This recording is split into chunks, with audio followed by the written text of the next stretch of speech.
আমার প্রার্থনা শোনো 25শে বৈশাখ, আর একবার তুমি জন্ম দাও রবীন্দ্রনাথের।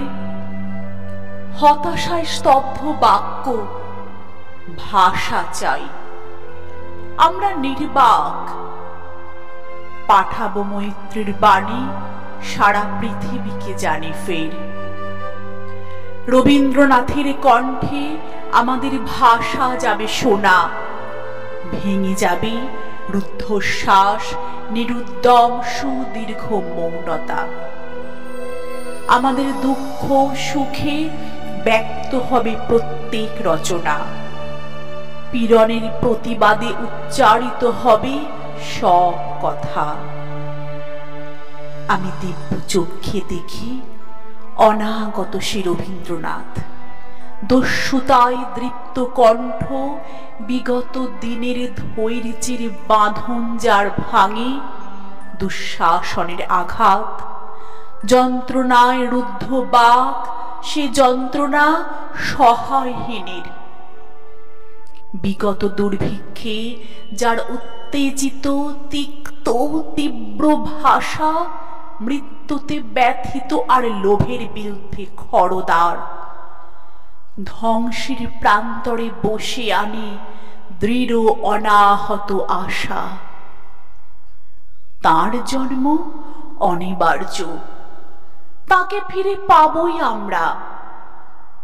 রবীন্দ্রনাথের সেই ভুলে যাওয়া বাণী, নিষ্কম্প গাছের পাতা, রুদ্ধশ্বাস অগ্নিগর্ভ দিন, বিস্ফারিত দৃষ্টি মেলে আকাশ, গতিরুদ্ধ বায়ু।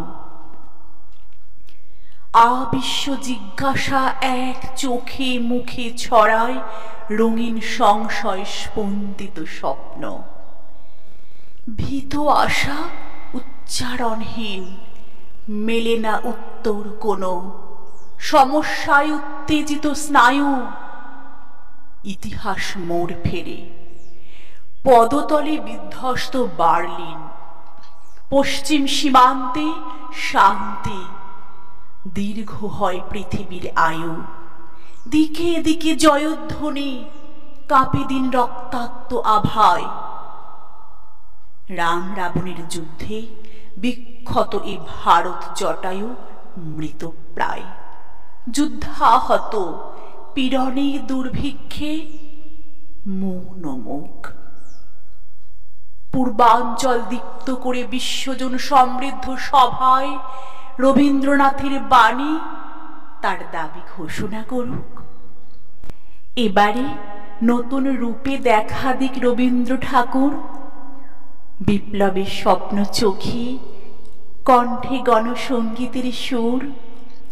জনতার পাশে পাশে উজ্জ্বল পতাকা নিয়ে হাতে, চলুক নিন্দাকে ঠেলে গ্লানি মুছে আঘাতে আঘাতে। যদিও সে অনাগত, তবু যেন শুনে তার ডাক আমাদের মাঝে। তাকে জন্ম দাও 25শে বৈশাখ।